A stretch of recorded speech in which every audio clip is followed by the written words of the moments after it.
E aí, pessoal, tudo bem com vocês? Esse vídeo aleatório está sendo possível graças ao Alessandro, que precisou mudar o horário da aula dele. E a gente vai falar sobre a varíola dos macacos, que é um assunto interessante, mas mais do que a doença, porque temos aí, né, pessoas qualificadas para falar sobre isso. O Drauzio Varela fala sobre isso, inúmeros canais falam sobre isso. Então não sou eu que tenho que dizer para você o que a varíola dos macacos é. Então eu quero fazer uma outra reflexão a respeito de outros assuntos. Então, cara, várias vezes eu digo aqui para vocês no canal que toda vez que a gente vê alguém falando alguma coisa, a gente tem que parar e pensar por que é que estão nos dizendo isso. Por que é que aquilo que você está escutando está sendo dito? E se você entender isso, talvez você entenda por que é que as notícias chegam para você e por que as notícias chegam para você do jeito que elas chegam. Fica com isso na sua cabeça, que a gente vai retomar, e esse é o ponto mais importante. E pule essa parte em que eu vou falar do artigo em si, do que a varíola dos macacos é. Então eu vou fazer um resumão aqui, e meio que eu estou familiarizado com esse texto, porque eu já li isso daqui com 3 alunos meus essa semana. Eu devo me preocupar com a varíola dos macacos? Os nossos analistas explicam. Eu chamei o Leonardo para fazer esse vídeo aqui, mas ele deve estar trabalhando muito, ele nem visualizou a minha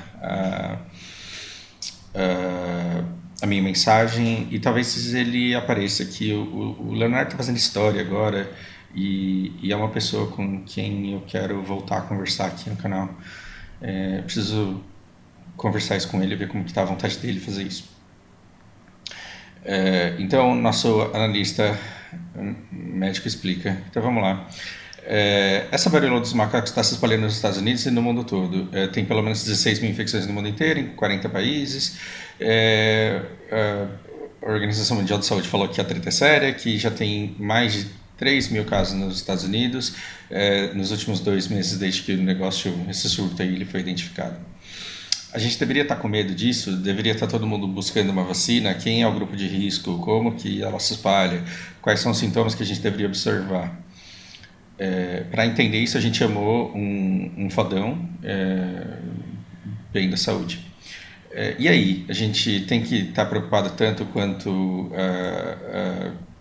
a gente tem preocupação com a Covid? E Dr. Wayne, esse negócio aí não se espalha como o Covid, não. Até onde a gente sabe, o Covid ele se espalha através de gotículas microscópicas. Então, se você estiver só conversando com alguém ou estiver numa sala de reunião, você já pode pegar. A monkeypox, ela passa, a varíola dos macacos, ela passa em contato prolongado pele com pele. Então, por consequência disso, a maioria dos casos que a gente tem aqui é por atividade sexual, embora não seja uma doença sexualmente transmissível, ou seja, não é transar em si que passa a doença, mas você ficar ali com o braço grudado. E quem é que adora dizer, por isso que eu falo, toda vez você tem que pensar quem é que está te dizendo isso e por quê. Porque vai ter umas igrejas, né, pentecostal radical nos Estados Unidos falando que varíola dos macacos é safadeza de homens se esfregando em macaco e ficando doente e é um castigo divino contra esses homens que beijam homem. Sim, vai aparecer um monte de gente falando isso. Você está com varíola dos macacos bem feita porque você é um transão, um pecador, nojento. Então você tem que prestar atenção quem é que diz isso e por quê. Porque o negócio da igreja, a falsa, não a tua,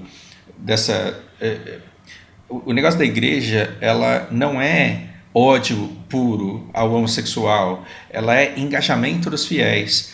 Não é porque ela odeia o homossexual, é porque ela precisa criar um engajamento de seus fiéis para que seus fiéis se sintam superiores aos outros pecadores. Então pega um para Cristo, e se não fosse o gay ia ter que ser outra coisa. Assim como o inimigo do Bolsonaro é o Lula, e se não fosse o Lula ia ter que ser alguém, assim como o inimigo do Moro. Para você ter uma ideia, o partido do Moro está negociando apoio ao PT. Só para você ter uma ideia do quanto você brigou com seus parentes aí toda à toa. E a gente devia estar ligando para eles, porque já que a gente não pode mudar o país, pelo menos a gente deveria mudar e fortalecer as nossas relações próximas, porque o futuro é tenebroso e a gente vai precisar de relações próximas e de pessoas com quem a gente possa contar. Estou misturando os vídeos tudo do canal, não só.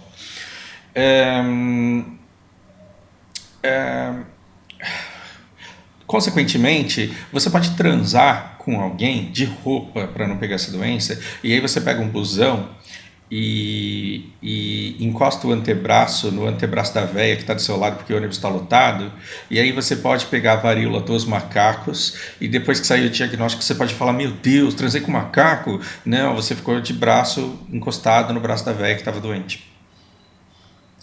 Então, o fato de ser transmissível também pelo sexo não significa que é pelo sexo que se transmite. Não preciso explicar mais do que isso, porque vocês já viram nos canais de saúde de especialistas e de profissionais falando, e não eu, Fausto, professor de inglês e comedor de brigadeiro.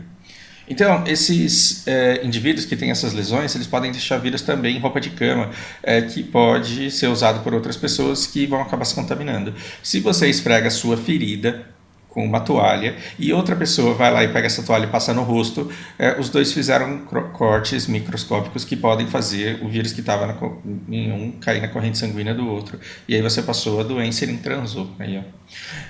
Que tipo de sintoma os pacientes têm? Os pacientes que pegam a varíola dos macacos, eles desenvolvem febre, dor de cabeça, dores musculares e fadiga em geral, assim como em tantas outras doenças virais. Você também pode ter uns inchaços de linfonodo e aí você pode ter essas ínguas aí evoluindo para espinha, para bolha e depois ferida. Essa ferida, por mais feio que fique, depois ela seca e não deixa nem cicatriz. Os casos que você vê na internet, eles são os piores casos possíveis. Não tem aquelas pessoas cheias de furúnculo no corpo inteiro. Aqueles são os casos mais raros e o pior dos cenários. Tem muita gente que não desenvolve uma ou duas ou meia dúzia. Tem gente que acho que nem tem isso. E é claro, dependendo do sistema imunológico da pessoa, ela pode ficar daquele jeito lá e para o Google Images. Um estudo publicado recentemente examinou 528 infecções em 43 lugares de 16 países. E os sintomas mais comuns eram febre, cansaço, dor muscular e esses linfonodo aí.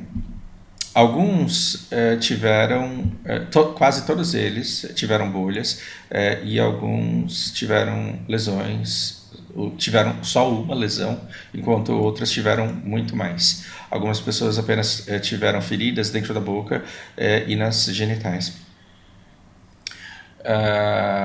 E aí ele dá uma recomendação clínica dizendo que você tem um diagnóstico não elimina o outro. Blá, blá, blá. Quando começou esse negócio aí e como que ele se espalhou? Esse vírus ele foi descoberto em 1958 em macacos, daí o nome, e apareceu lá para a década de 70 na África. Uma coisa interessante de você saber é que a catapora ela é chamada de chickenpox, muito provavelmente porque já foi encontrada também em aves. Então, eles fazem parte da família smallpox de vírus. Então, nessa família smallpox tem os vírus chickenpox e monkeypox que foram identificados em macacos. E é interessante porque ele fala que o nome ele é meio injusto porque o macaco ele é consumidor final e ele se propaga muito mais por roedores. Ou seja, o roedor é vetor e aí ele se esfrega num humano e se esfrega no macaco, o macaco fica doente, o vírus é encontrado no macaco e fala, doença do macaco. Aí o cara que foi mordido ou teve contato, se esfregou no rato na casa dele, ele pega o mesmo vírus que estava no macaco lá e aí olham para ele, olham para o macaco e falam, transões, e não é nada disso.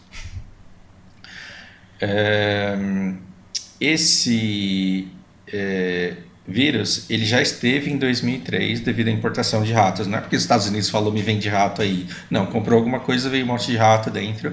As pessoas começaram a adoecer com a varíola dos macacos, tiveram as feridas, não passaram para mais ninguém e a doença sumiu. Ou seja, essa doença já esteve nos Estados Unidos e ela já desapareceu dos Estados Unidos. E agora ela veio de novo. Só que dessa vez é maior porque já teve mais de 3 mil pessoas infectadas nos Estados Unidos.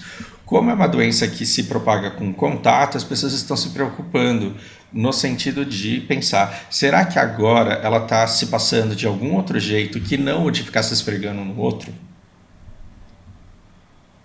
Fica a questão e está todo mundo pesquisando isso ainda.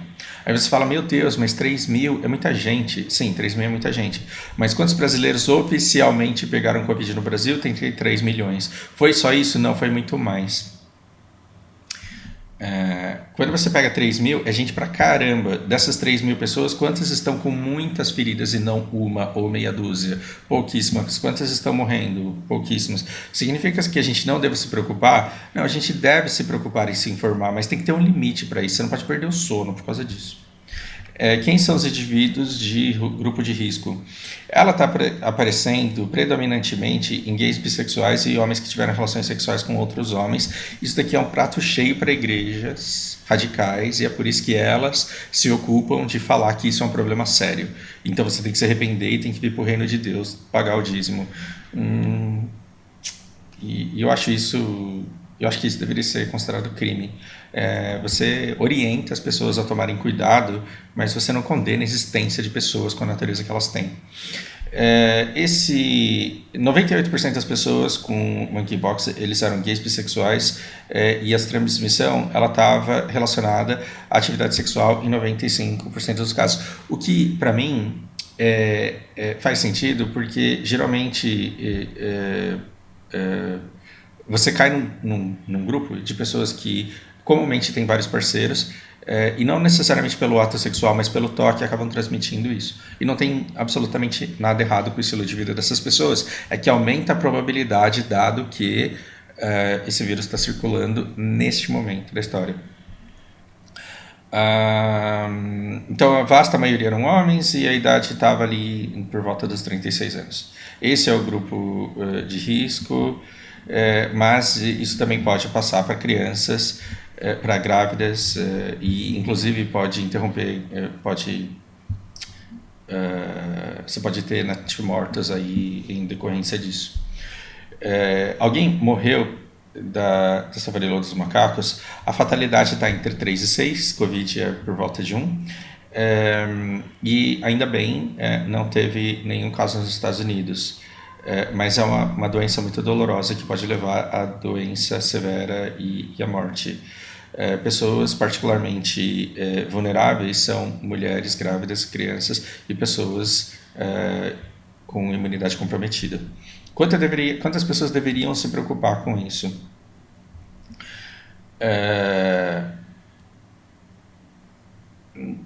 Dada a maneira como ela se espalha, não é uma grande preocupação. Os indivíduos que tiverem feridas, eles devem imediatamente procurar um diagnóstico e devem evitar contato excessivo. O Covid ele se espalha por gotículas de água suspensas numa sala fechada. E a chickenpox, se você for passar, de acordo com o que eu li aqui, se você for passar por via respiratória, você tem que praticamente cuspir na pessoa e a pessoa tem que ter contato ali com aquela secreção. Então é muito mais difícil, você não vai pegar isso só porque você ficou na mesma sala de reunião em que a pessoa estava. As pessoas deveriam tomar vacina? Não, porque primeiro não precisa, porque não é tão transmissível quanto o Covid, e porque você só tem 300 mil doses disponíveis que devem ficar para as pessoas aí que estão com suspeita. E aí você pode tomar no início ali e ter esperança de que você contenha a progressão da doença. Mas agora que é raro e que é caro, talvez as pessoas queiram tomar, e é muito engraçado. Porque aí quando você fala, cara, a gente está te dando a vacina de graça para evitar uma catástrofe que vai ser muito mais caro para o mundo, aí você fala, de graça, tem algum chip aí, não vou tomar não. As pessoas são muito contraditórias. E esse final aqui, ele me deixou muito triste, e aí a gente vai partir para a reflexão principal desse vídeo. A monkeypox ela vai virar um outro vírus endêmico nos Estados Unidos? Essa resposta aqui me deixou muito chateado, porque o cara fala assim, olha, eu realmente tenho esperança que não, porque é possível conter através de testagem e vacinação, e que há e eu espero que a declaração de que há uma emergência global coloque muitos esforços na prevenção e impedir que isso se torne endêmico. Eu achei essa resposta muito bonita, mas eu achei ela muito enviesada, porque se você conversa com médicos e pergunta a opinião deles, se você acha que vai virar endêmico, você acha que vai crescer, eles falam não, porque a maneira como se propaga, ela é tão específica que se não inventar uma outra maneira de fazer a doença se propagar, se ela não inventou uma outra maneira de se propagar, pelo contato de pele é muito difícil ele ficar endêmico. Quem aqui não conhece alguém que pegou Covid nos últimos 3 anos? Eu duvido que você não conheça. A probabilidade é que você conheça uma pessoa que faleceu de Covid, ou várias pessoas que faleceram de Covid. Pessoas que você conhece que pegaram Covid são dezenas e centenas. Agora, quem são essas 3.000 pessoas que pegaram o chickenpox? E para quantas outras pessoas elas estão passando isso? Então, isso não vai se tornar endêmico, ela vai desaparecer tanto quanto desapareceu em 2003, a menos que o vírus tenha mudado, a menos que alguém esteja espalhando esse negócio aí de propósito, que eu duvido também. Mas, o que acontece quando o especialista mais fudido do assunto, ele fala, eu tenho esperança de que não. Porque esse hope que ele pode ser expressão, forma de dizer, mas hope é esperança, é fé. Como foi que eu comecei esse vídeo aqui? Toda vez que alguém te fala alguma coisa, você tem que se perguntar por que é que essa pessoa está falando isso. Nós vivemos numa sociedade de, hoje, engajamento. Antigamente, você tinha a TV Globo Soberana, a hora que passava o Jornal Nacional, ela podia cobrar o que ela quisesse da propaganda de carro e de bebida e de financiamento que passava ali no intervalo, porque aquele espaço valia muito porque o Brasil inteiro estava vendo. Agora nós estamos todos espalhados na internet. Esse engajamento ele continua existindo. A CNN, ela consegue assinantes pagos do conteúdo dela? Não, não consegue. Então, o que ela vende? Ela vende espaços de propaganda. Se você entrar nessa notícia, muito provavelmente as propagandas que você vai ver não serão de microfone, porque eu andei pesquisando, não serão de placa de vídeo, porque eu andei pesquisando, não serão de pence de memória e placa-mãe, porque eu andei pesquisando. Muito provavelmente você vai ver outros produtos que você andou pesquisando e que o seu Big Data diz que você tem uma probabilidade muito grande de querer comprar. Logo, quando você vê alguma coisa ou escutar alguma coisa, você deve se perguntar por que é que essa pessoa está me dizendo isso? E essa pessoa está te dizendo isso porque ela quer receber dos patrocinadores, ela quer a grana da Pichau, ela quer a grana da Terabyte, ela quer a grana de quem pode conseguir dinheiro de mim. Ou seja, eu não sou cliente da CNN. Eu não sou cliente da CNN, eu sou um produto eu estou falando mal da CNN aqui, é claro que não. Ainda bem, assim, é muito bom que a CNN existe e é muito bom que pessoas estejam dispostas a pagar pela minha audiência. Mas eu tenho que saber, para me posicionar no mundo que eu vivo, eu tenho que saber que eu não sou o cliente da CNN, eu sou o produto que ela vende para a Terabyte e para a Pichau. A CNN bateu na porta da Pichau e da Terabyte e falou assim, eu conheço um cara aí que mora em Aracaju, que gosta de videogame, que está montando um PC Gamer, e se eu, dando uma notícia que ele quer ler, aproveitar o espaço e mostrar o seu produto, talvez ele compre. Você não quer me pagar para isso? E aí a Pichau e a Terabyte vão dar dinheiro para a CNN para elas me apresentarem uma notícia que talvez eu tenha interesse em acessar, porque isso muito provavelmente vai se converter numa venda para eles. Talvez essa notícia não, mas a reincidência disso pode fazer com que uma hora eu fale, caralho, mas esse microfone ele tá muito barato mesmo, vou comprar essa porra. Você tá entendendo então que você é produto? Então, o que eu tenho para dizer? Esse monkeypox, essa varíola dos macacos, é uma coisa que numa sentada, numa lida de um artigo desse, você consegue toda a informação que você precisa. Por quê? Porque eu fui num artigo que concentrava toda a informação. Mas é desse jeito que os jornais eles estão colocando a notícia para você? Não necessariamente.